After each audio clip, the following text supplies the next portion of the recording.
Olá, pessoal. Eu sou o professor Igor Borgione, da Universidade Federal de São João del Rei e coordenador do grupo Nanotech. E hoje eu estou aqui neste congresso para a gente conversar rapidamente sobre o impacto da nanotecnologia na indústria de alimentos. Atualmente, o mercado nano nesta indústria, ela gira em torno de US$ 1 bilhão, com um crescimento potencial superior de 20 bilhões na próxima década, tendo uma taxa de crescimento anual de 11,6%, principalmente nos setores de embalagens, bebidas e nanoencapsulação. No mercado como um todo, nós temos mais de 11 mil produtos comercializados por mais de 3.900 empresas de 68 países. Destes mais de 11 mil produtos, 432 produtos já são produtos no setor alimentícios com alguma nanotecnologia inserida, principalmente nas áreas, nos setores de embalagens e de suplementos, é onde se concentra o maior número de produtos nanotecnológicos. Mas por que inserir a nanotecnologia na indústria de alimentos? Nós conseguimos alcançar propriedades que seriam quase que impossíveis serem alcançadas quando nós estamos trabalhando em outras dimensões. Então, por isso que nós produzimos nanomateriais e inserimos na indústria de alimentos. E quando eu falo indústria de alimentos, eu estou dizendo desde o pré-colheita até o consumidor final. Então surge o termo nanofood, que é o termo que é utilizado para descrever o alimento que foi cultivado, produzido, processado ou empacotado usando técnicas de nanotecnologia, com o objetivo de trazer a segurança dos alimentos, a nutrição, o sabor, reduzir custos de produção, aumentar a vida útil, portanto, diminuir as perdas e desperdícios. Dentro da ciência e tecnologia de alimentos, nós conseguimos trabalhar a nanotecnologia desde a produção dos materiais até a inovação no processo, no produto, sempre buscando, obviamente, a segurança dos alimentos e a sua biossegurança. Então, como exemplo de produção de um aditivo alimentar na indústria de alimentos, eu trago uma pesquisa da minha aluna de mestrado, cujo objetivo foi produzir o queijo tipo Minas Frescal com redução de teor de sódio suplementado aí com as nanoproteínas de beta-lactoglobulina encapsulada com bioativos. Isto porque há uma tendência, inclusive uma recomendação dos órgãos de saúde, que ocorra a redução de sódio na cadeia alimentícia de produção de alimentos. E a indústria de laticínios entra nesse processo. Então, a gente sabe que o queijo é o quarto maior influenciador no consumo de sódio pelos brasileiros. E dentro da indústria de laticínios, essa meta de redução de sódio é de 63%, e que é um grande desafio para o queijo, uma vez que o queijo não é só que o sódio não é somente para trazer o sabor ao queijo, mas ele também trabalha na questão da solubilização das proteínas, na atividade antimicrobiana, aumentando a vida útil do queijo, e como também um fator determinante da textura daquele queijo. Nós conseguimos produzir nanofibrilas de beta-lactoglobulina, caracterizada aí pela microscopia eletrônica de transmissão e pela criomicroscopia.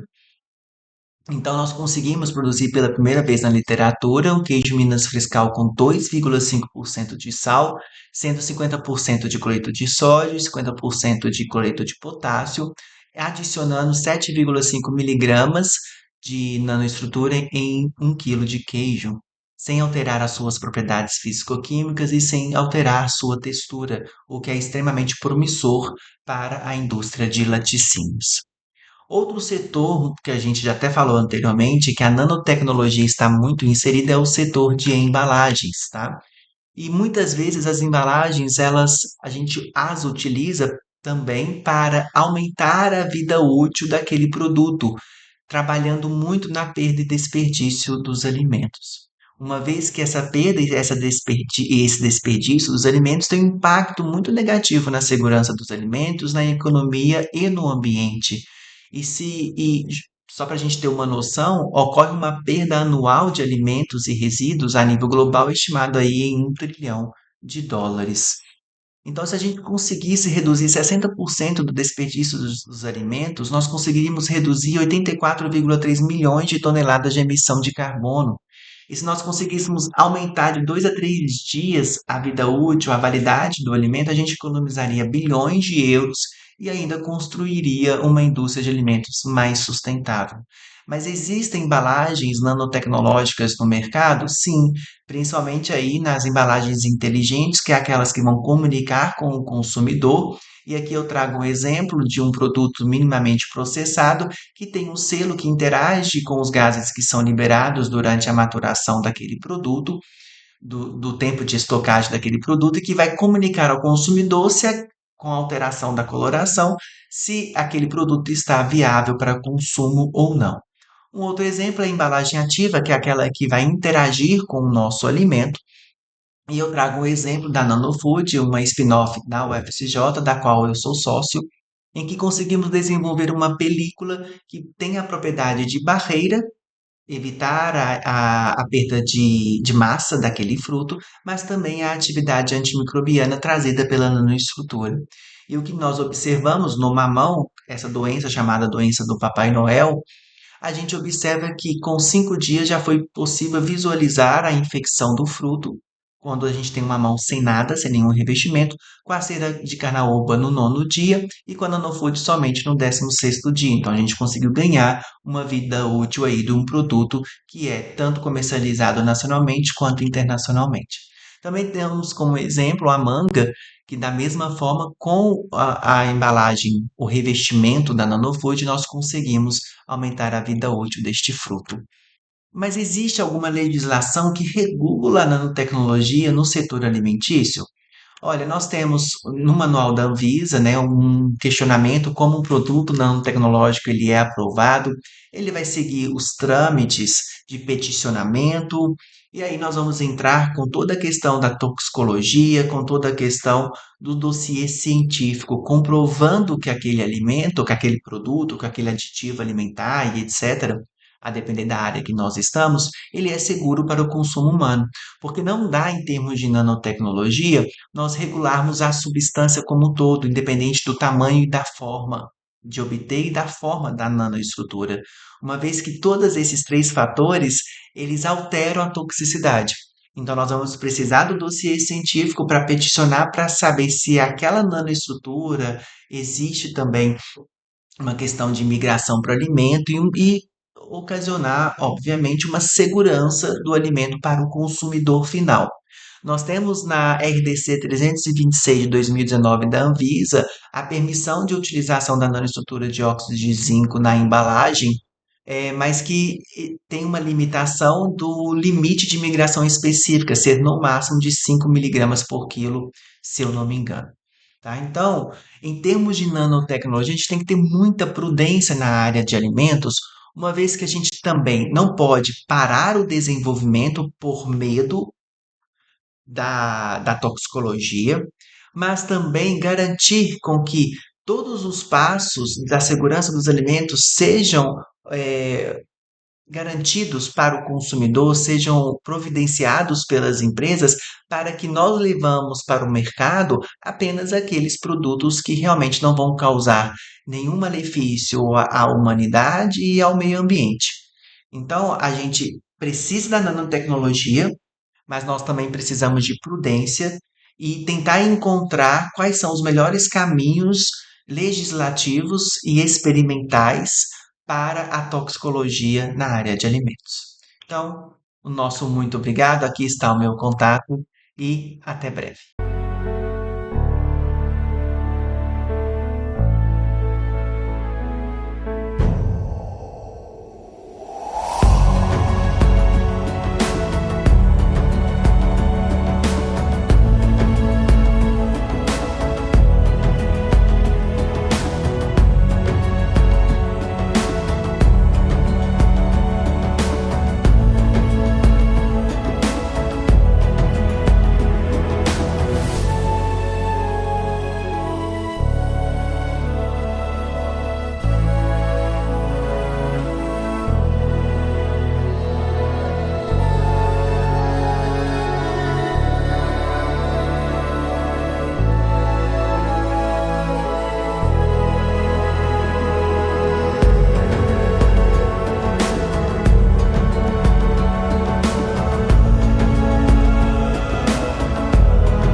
Oi, gente, boa tarde, tudo bom?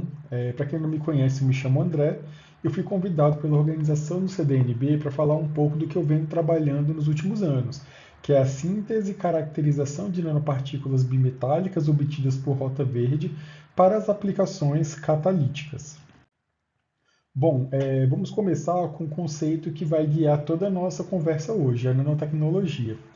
Bom, de forma síntese, podemos dizer que ela é a ciência da manipulação de materiais em uma escala incrivelmente pequena, a escala nanométrica.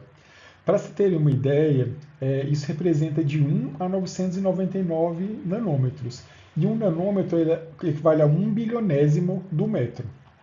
Bom, nessa imagem que nós temos aqui, ela vai desde o nível molecular até onde vemos a olho nu.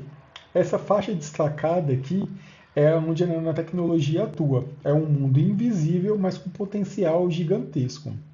E por que isso importa? Porque trabalhar nessa escala nos permite rearranjar átomos e moléculas de forma controlada, criando materiais com propriedades completamente novas, mais fortes, mais leves, mais reativos e mais inteligentes. Mais do que uma evolução tecnológica, a nanotecnologia é uma inovação que abre novas fronteiras do conhecimento. Ela já está transformando áreas como a medicina, a energia, eletrônicos e até mesmo o agronegócio.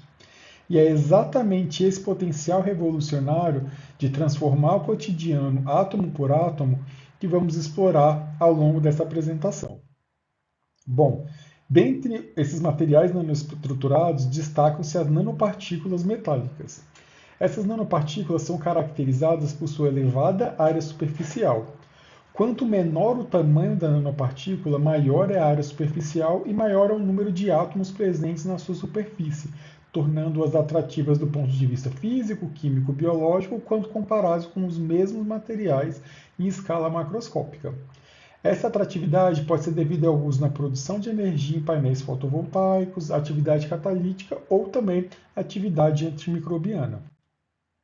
Bom, dentre as principais abordagens usadas na produção de nanopartícula, podemos citar o método top-down e o método bottom-up, e cada um tem suas características, vantagens e limitações. No top-down, materiais de dimensões macroscópicas têm seu tamanho reduzido até atingir a escala nanométrica. Já a abordagem bottom-up, as nanopartículas são formadas pela aglomeração de átomos até as formar estruturas maiores. Bom, dentro da abordagem bottom-up, dois métodos de síntese se destacam, o método químico e o método biológico. No método químico, a síntese utiliza de reagentes e solventes potencialmente tóxicos, envolve o uso de condições severas de temperatura e pressão e pode haver a formação de subprodutos perigosos, além do custo energético elevado.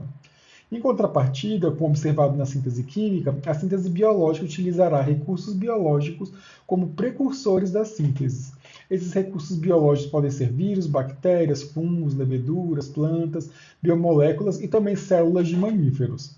Dessa forma, a síntese biológica utiliza materiais mais seguros, promovendo a minimização ou eliminação de resíduos químicos, redução nos danos ambientais, e a partir dessa abordagem biológica podemos produzir os mais diferentes tipos de nanomateriais, inclusive os nanomateriais, as nanopartículas metálicas, que é o objetivo desse trabalho. Bom, de forma direta, os catalisadores eles são materiais que aumentam a velocidade de uma reação química sem ser consumido durante o processo. Um catalisador ele aumenta a velocidade dos processos, introduzindo novos caminhos com energias de Gibbs menores. Os catalisadores eles são amplamente utilizados na natureza, nos laboratórios, mas principalmente na indústria. Atualmente, estima-se que mais de 90% dos processos industriais utilizam catalisadores e contribuem com 1/6 de todos os bens manufaturados pelos países industrializados. Das 20 substâncias mais produzidas no mundo, 13 delas são produzidas diretamente ou indiretamente pelo uso de catálise. Bom, os nanocatalisadores eles ocupam uma posição estratégica dentro da catálise, pois conseguem reunir as características vantajosas tanto da catálise homogênea quanto da catálise heterogênea. E por eles possuírem dimensões nanométricas, eles oferecem uma grande área superficial, excelente acessibilidade aos sítios ativos e mantendo uma boa seletividade, alta atividade catalítica, durabilidade e reaproveitamento, além de apresentarem também o melhor controle energético e de custo. Bom, os nanocatalisadores vêm ganhando um destaque no tratamento dos contaminantes emergentes. Esses contaminantes emergentes são substâncias tóxicas que não são completamente removidas pelos sistemas convencionais de tratamento de esgoto e de efluentes.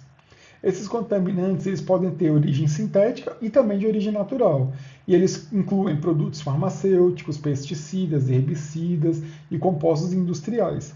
Dentre todos eles, os perturbadores endócrinos são especialmente preocupantes, pois interferem no sistema hormonal, mesmo em concentrações mínimas, podendo causar problemas reprodutivos, neurológicos, imunológicos, tanto em humanos quanto nos demais animais. Bom, eu venho trabalhando há alguns anos na produção e caracterização de nanopartículas metálicas obtidas por rota biológica a partir de extratos aquosos produzidos a partir de diversos acessos de diferentes germoplasmas vegetais. Bom, após a síntese e caracterização dessas nanopartículas, elas são utilizadas como catalisadores em diversos processos. E hoje, no caso, eu iria apresentar a redução do paranitrofenol para paraminofenol, utilizando também o borohidreto de sódio, e isso tudo também mediado por espectrofotometria.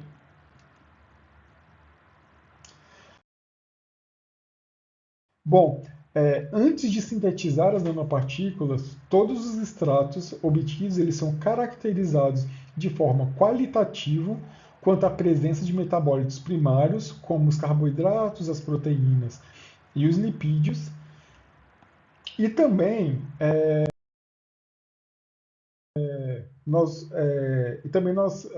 caracterizamos quanto à presença de metabólitos secundários, como as antraquinonas, os flavonoides, as saponinas e os taninos.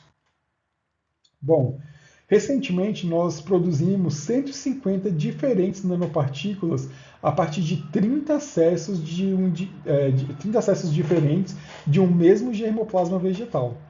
Foram 30 nanopartículas de prata e óxido de ferro, 30 nanopartículas de cobalto e óxido de ferro, 30 nanopartículas de cobre e óxido de ferro, 30 nanopartículas de manganês e óxido de ferro, 30 nanopartículas de níquel e óxido de ferro. E todas elas utilizaram condições brandas de reação e bons tempos de síntese.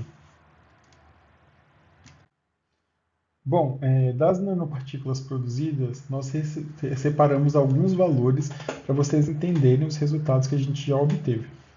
Bom, no sistema prata e ferro nós obtivemos 30 nanopartículas diferentes. O diâmetro hidrodinâmico delas variou de 122,2 a 4020. O PDI variou de 0,269 a 0,975 e o potencial zeta variou de menos 25,8 a menos 5,3. Para o sistema cobre-ferro, o diâmetro hidrodinâmico variou de menos 173,3 a 1533,6. O PDI variou de 0,347 a 0,961 e o potencial zeta variou de menos 21,9 a menos 13,5 mV.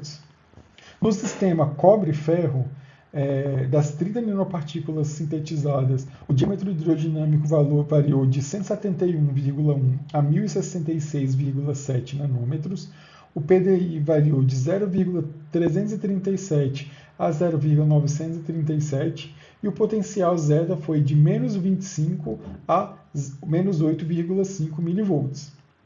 No sistema manganês e ferro, o diâmetro hidrodinâmico ele variou de 153,3 a 2017, o PDI foi de 0,288 a 0,946 e o potencial zeta foi de menos 22,8 até menos 10,4 mV. Já no sistema níquel e ferro, A geometria do hidrodinâmico ele partiu de 181,7 e foi até 1870 nanômetros. O PDI variou de 0,301 até 1 e o potencial zeta foi de menos 25 até menos 10,2 milivolts. Bom, depois de sintetizadas e caracterizadas, nós utilizamos essas nanopartículas no estudo catalítico de conversão do paranitrofenol em paraminofenol. Para o sistema prata e ferro, das 30 nanopartículas sintetizadas, 20 delas foram capazes de converter o paranitrofenol em paraminofenol. O menor tempo de catálise, o menor tempo de reação foi de 10 minutos, sendo que a média girou em torno de 20,8 minutos. A constante de equilíbrio observada, média, dentre todas as nanopartículas que foram capazes de fazer essa conversão, foi de 2,7 vezes 10 a menos 3 segundo a menos 1. E a eficiência, ela variou, a média da eficiência nesse sistema prata e ferro foi de 81,1%, sendo que a nanopartícula mais eficiente converteu 99,6% do paranitrofenol em paraminofenol. No sistema cobalto-ferro, das 30 nanopartículas sintetizadas, 19 delas foram capazes de converter o paranitrofenol em paraminofenol. O menor tempo de reação foi de 6 minutos, enquanto a média foi de 16 minutos. E a constante de equilíbrio observada foi de 4,5 vezes 10 a menos 3, segundo a menos 1, na média. E a eficiência média, né, nesse sistema cobalto e ferro foi de 91,8% de conversão, enquanto a nanopartícula que produziu a maior quantidade de paraminofenol a partir do paranitrofenol teve a capacidade de converter 99,1% do paranitrofenol em paraminofenol. Já no sistema cobre e ferro, das 30 nanopartículas sintetizadas, 19 delas converteram paranitrofenol em paraminofenol. O tempo médio de catálise nesse sistema foi de 20,9 minutos, sendo que a nanopartícula que fez a conversão de forma mais rápida fez isso em 6,3 minutos. A constante de equilíbrio observada, média, foi de 5,8 vezes 10 a menos 3 segundo a menos 1, e a eficiência média foi de 88% para esse sistema cobre-ferro. Além disso, a nanopartícula que apresentou a melhor eficiência na conversão converteu 99,1% do paranitrofenol em paraminofenol. Já o sistema manganês-ferro, das 30 nanopartículas sintetizadas, apenas 5 foram capazes de converter o paranitrofenol em paraminofenol. O tempo médio de catálise nesse sistema foi de 27,9 minutos e a nanopartícula mais rápida converteu o paranitrofenol em paraminofenol em 17,3 minutos. Nesse sistema, a constante de equilíbrio observada foi de 2,2 vezes 10 a menos 3 segundo a menos 1, e em relação à eficiência, a eficiência média de conversão nesse sistema foi de 69,2%, enquanto a nanopartícula que melhor converteu o paranitrofenol em paraminofenol converteu 91,7%. No sistema níquel-ferro, das 30 nanopartículas sintetizadas, 10 foram capazes de converter o paranitrofenol em paraminofenol. A velocidade média, o tempo médio de catálise nesse sistema foi de 18,7 minutos, enquanto a constante de equilíbrio observada, média, foi de 3,4 vezes 10 a menos 3 segundo a menos 1. Em relação à eficiência, esse sistema níquel-ferro teve uma eficiência média de conversão de 84%, enquanto a nanopartícula que melhor converteu o paranitrofenol em paraminofenol converteu 98,6%. Bom, o que nós conseguimos observar com esse estudo, né? Que os bancos ativos de germoplasma são uma excelente fonte de material para a síntese biológica de nanopartícula. As nanopartículas elas apresentaram excelentes valores de diâmetro hidrodinâmico, índice de polidispersividade e potencial zeta. Elas se mostraram eficientes na conversão do paranitrofenol em paraminofenol, com tempos de reação baixo e elevada taxa de conversão. E outros estudos relacionados às nanopartículas estão em desenvolvimento no nosso laboratório.